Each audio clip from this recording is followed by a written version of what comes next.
noches, estamos aquí en Sala TV una vez más. Esta noche tenemos de invitado a Andrea Corzo, a Ita Algara y a Estuardo Ríos. Mi nombre es Michelle Maldonado y hoy vamos a estar platicando más que todo sobre la participación ciudadana y vamos a estar platicando de Un Techo para mi País y de Fábrica de Sonrisas. Quisiera empezar, pues, más que todo conociendo a las fundaciones. Andrea, si me pudiera contar un poquito de Techo para mi País, cómo empezó aquí en Guatemala, quiénes son los encargados y en qué consiste. Bueno, Un Techo para mi País es una fundación que tiene presencia en 19 países de Latinoamérica.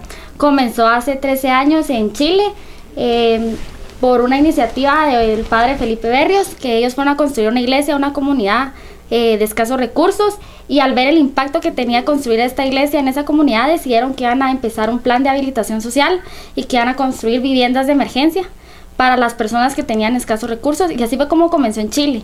Poco a poco se fue institucionalizando y ellos, con el afán también de botar las barreras que existían de un país a otro, fueron extendiendo el programa a distintos países de Latinoamérica, hasta que en el 2008 llegó a Guatemala, de manos de Agustín Wolf, que es un chileno, y Melissa Padilla, que es una colombiana.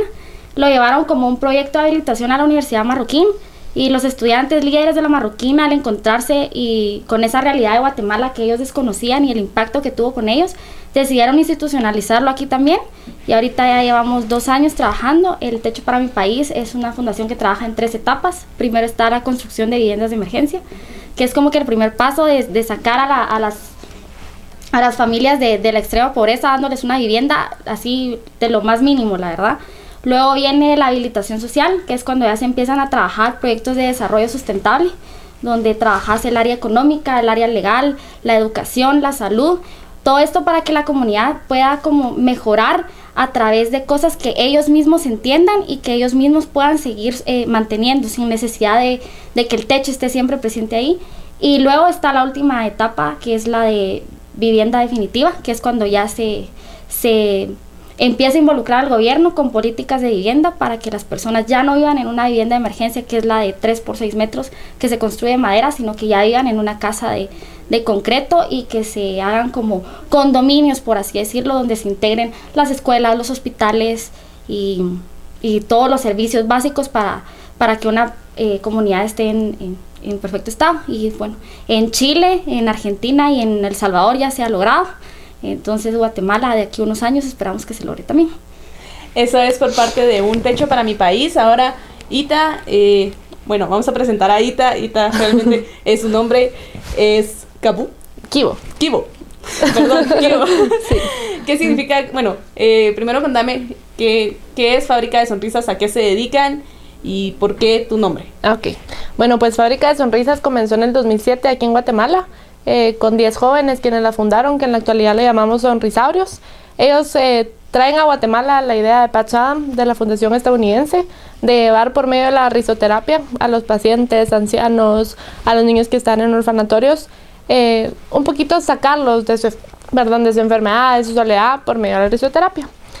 Actualmente son 3 constelaciones las que hay en fábrica, ya vamos por la 7ª generación, somos más de 6,000 voluntarios en la actualidad.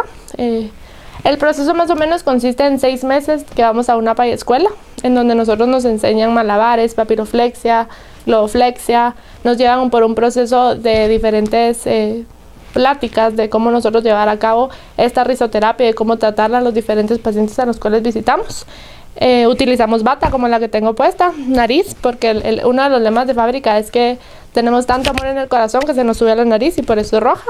Y pues luego personalizamos y nos ponemos un nombre, ¿verdad? Doctores, porque somos doctores de la risa por la risoterapia, y escogemos un nombre. En el mío es Kibo, que significa esperanza en japonés.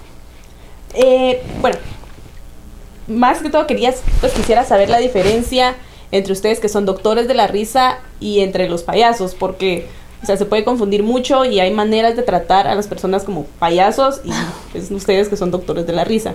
Contame más sobre eso. Ok, eso nos ha pasado incluso cuando vamos nosotros a las visitas, más con los niños, ¿verdad? Ya vienen los payasos y todo. Obviamente tenemos una nariz que también lo utilizan los payasos, pero los payasos hacen, pues obviamente payasadas que en cierto momento nosotros también llegamos a hacer porque sí recibimos cursos de cómo hacer malabares, como les contaba, cómo hacer globoflexia, papiroflexia, trabajamos con títeres, pintacaritas, pero nosotros, nuestra base es la risoterapia, ¿verdad? O sea, no vamos a ir a solo hacer monerías a una persona que realmente pueda, que no esté en circunstancias de que nosotros lo hagamos, y es por eso que llevamos este proceso, ¿verdad? Entonces, no es lo mismo tratar a un niño que, por ejemplo, tiene cáncer, a una niña que ha sido violada, a un anciano que está a punto de morir. Entonces, esa es la diferencia, ¿verdad? Nosotros tratamos de sacarlos a ellos de esa situación por medio de la risoterapia, pero tratándolo del proceso de conocer a la persona y ver qué tipo de risa, qué tipo de felicidad las personas necesitan. Ok, muchas gracias. Bueno, ahorita quiero más que todo saber qué cantidad de jóvenes o cuántos jóvenes participan en las distintas organizaciones. Ita me contaba, es de la 5ª generación. Tengo entendido que ahorita van como por la 8ª, por la 9ª generación. Sí. ¿Cuántos jóvenes son por generación? Igual con Techo para mi país. ¿Cuántos jóvenes son por convocatoria? ¿Cómo funciona? Pues en caso de Fábrica de Sonrisas se hace una convocatoria, se hacen 2 al año, ¿verdad? Entonces, antes de mi generación se convocaba de menores de edad hasta no tiene tope, ¿verdad? Por cuestiones de, obviamente, que a veces nos vamos a los departamentos y lugares en donde sí se necesita un poquito más la vigilancia, se puso la edad de 18 en adelante, ¿verdad? Entonces se convoca, sale por prensa, vía internet, por la página, llegan las personas y tiene un cupo limitado, obviamente, por los cursos que nos llegan a dar. O sea, a pesar de que el espacio en donde recibimos esto, que es en el Parque de la Democracia, es grande, pero sí tiene un cupo y por eso se hacen varias generaciones, ¿verdad? Actualmente, como te decía, más o menos activos, son 6,000 doctores los que estamos activos. Tenemos un carnet que tenemos que renovar y que ellos son los que llevan la constancia de que estamos visitando, de que estamos activos y de que estamos perteneciendo a las familias, y tenemos un grupo de visita de lunes a domingo. ¿Y con Techo? Bueno, en el caso de Un Techo para mi país, la convocatoria se hace según cada campamento. Cada campamento, según sea el tiempo que dure y la cantidad de casas que se tiene que construir, es la cantidad de voluntarios que se convocan. Normalmente una casa en condiciones óptimas necesita de 8 personas para ser construida. Entonces, si es un campamento de fin de semana, la media de casas que se construyen es de 30. Ahorita Un Techo para mi país ha construido 1,346 casas en toda la República. Y entre los voluntarios que regresan y los que han ido en una ocasión y ya no, pero hasta el momento sé que se han movilizado 3,000 voluntarios. Y para las convocatorias pues se utilizan los stands de las universidades, la página de Facebook, la página de la organización, el Twitter, y así es como convocamos a la gente. Ok. Estuardo o Kishpi. Kishpi vino pues más que todo como invitado. Kishpi está pues interesado en unirse o comprometerse como ciudadano. Entonces quiero saber, ¿qué es lo que más te interesa o en qué parte te interesa más ayudar? En realidad es, al escuchar las dos comentarios de aquí de nuestras dos invitadas, realmente son proyectos muy ambiciosos a largo plazo. Son proyectos que requieren mucho compromiso, aparentemente. Y también podemos decir que ambos me atraen por la vertiente que yo estoy estudiando y en la que pienso desempeñarme, ¿verdad? Quisiera tal vez hacer un par de preguntas para Techo. Si yo, por ejemplo, no sé clavar y no sé construir una casa, entonces, ¿cómo le hago para integrarme? Entonces, hay fases, hay otras áreas. Dime tú. Bueno, el primer gran contacto que un voluntario va a tener con Un Techo para mi país es la construcción, y es una inquietud que muchos tienen cuando dicen, me voy a ir a construir una casa, pero yo ni clavar puedo. Entonces, el Techo lo que hace es que nos divide en grupos, que son las escuelas. Cada escuela tiene 2 líderes de escuela, tiene un hombre y una mujer, y cada grupito que les comentaba antes se llama cuadrilla, y cada cuadrilla tiene un voluntario que ha ido en varias ocasiones y que ya está capacitado para enseñarte cómo se tiene que construir una casa, que es el líder de cuadrilla, que te va a explicar paso a paso cómo se arma la casa desde el primer pilote hasta el último clavo del techo. Luego es importante que penses que una construcción no es solamente eso, de ir a armar una casa y de levanto la pared y ya, O sea, parte de la construcción y la experiencia de ser voluntario en Techo para mi País es que te involucres con la familia y que te involucres con la comunidad. Entonces, si tú consideras que las condiciones son muy difíciles, porque nos ha pasado que construimos que está lloviendo o que el calor es insoportable, que también tú dejes a un lado la parte de la construcción y te vayas a sentar con el jefe de familia, le preguntes qué hace para trabajar, que juntes a los niñitos y que juegues con ellos, que te vayas con la ama de casa a tortear, a cocinar, que tomes la mano de, no sé, alguno de los jóvenes que tal vez tienen nuestra misma edad y que te vayas a caminar, que vayas a platicar con ellos, porque es importante que tú veas y que entendas qué es lo que ellos están pasando y cuáles son sus condiciones de vida para tú cuando regreses a la ciudad, pues sigas con el voluntariado, porque ser voluntario en Techo para mi País en las condiciones de un campamento es muy fácil. O sea, estás alejado kilómetros a veces de tu casa, tenés que comer lo que te dan porque no hay más comida, tenés que construir o tenés que, pues ahí sí que hacerle porque ahí es donde tú estás, pero el verdadero reto es cuando tú regresas a la ciudad y continuar con el voluntariado. Y es muy importante que te involucres con la familia porque en realidad armar la casa no es lo que te marca. Lo que te marca es la experiencia y el lazo que haces con la familia. Y luego de que ya regresas, bueno, tal vez no te convenció completamente en sí la parte de construcción, pero Techo, una construcción comienza desde antes, desde la detección de la comunidad, que es ver cuáles son las condiciones que tiene, desde la asignación, que es ir a ver cómo se va a ir a dejar el material, cuál va a ser el transporte, cómo se va a armar el menú de los voluntarios esa vez. Luego está la vuelta al barrio, que es ir a ver después de la construcción cómo están las casas, si verdaderamente están bien hechas, si hay que hacer algún arreglo porque, no sé, tal vez clavaron mal o hay goteras o la puerta no se está abriendo bien. Y además Techo es, como lo dijimos, es una fundación, es prácticamente una empresa. Entonces, una empresa necesita de todas las áreas. Nosotros trabajamos con municipalidades, trabajamos con publicidad, trabajamos en la parte legal de asignar una casa. Entonces, eso es también muy importante. Tú desde lo que estudias puedes ir a ayudar, porque sí son 6 áreas de Techo. Está construcción, logística, publicidad, legal, finanzas. Entonces, que hay algo que hacer en la fundación, siempre hay algo que hacer. Pero sí, el primer contacto tiene que ser la construcción, pero puedes regresar y desarrollarte en otra área. Ahora que menciona Andrea que es realmente una empresa, quisiera saber cómo se sostienen las dos. O sea, cómo se sostienen Techo para mi País, porque, bueno, tengo entendido más de alguien recibe sueldo no sé si en fábricas, pero en Techo para mi País, ¿cómo se sostienen financieramente? Bueno, en Techo para mi País, todos los que trabajan en fundación, solamente los directores de área, que son las que te mencionaba, que son 6, son los únicos que reciben un sueldo, porque ellos sí, es su trabajo de oficina de 8 a 5 y más los fines de semana. El sueldo de ellos sale en parte de lo que tú pagas para poder ir al campamento, porque un campamento no es gratis. Ahorita pagas 75 quetzales para poder irte, y en los 75 se dividen por porcentajes para el transporte, para la comida, y una parte que va para el mantenimiento de la oficina. Y cuando hablamos de mantenimiento, hablamos desde el pagar la luz hasta pagar el sueldo. ¿Cuánto ganan? No sé. Sé que no es mucho, pero sé que es parte también de trabajar en una organización así, que pues que no te paguen mucho, ¿verdad? Pero así es como se mantiene. Y luego las casas, porque sí, una casa cuesta ahorita está $1,300, se hace a través de donaciones de empresas. También hay una parte del Techo que se llama construcciones empresariales, que es parte de la responsabilidad social de muchas empresas. Entonces ellos dan como sus aportes y donaciones y la cuenta que está ahí para que hagas donaciones. Bueno, ¿y con fábrica? En el caso de fábrica no recibe ninguna persona sueldo, todos somos voluntarios. Al entrar nosotros, como les mencionaba, la Pay Escuela, lo que nosotros pagamos, ¿verdad? Porque se nos llegan a dar cursos, incluye la bata, incluye la nariz, incluye la bolsa, un campamento de 2 días que es con el que concluimos la Pay Escuela.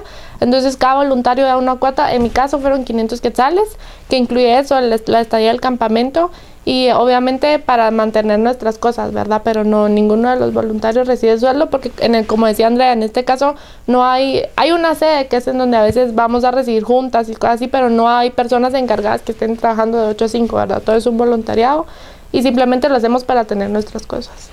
En el caso de Techo, bueno, quisiera que quedara claro, más que todo para las personas que no saben o que piensan que estamos como manteniendo a la gente. Bueno, quisiera que Andrea, yo sí, en lo personal sí sé que las personas sí pagan por eso, entonces quisiera que que profundizaras más en este tipo de información. Bueno, lo que mucha gente cree es de que nosotros vamos a regalar las casas, pero no es así.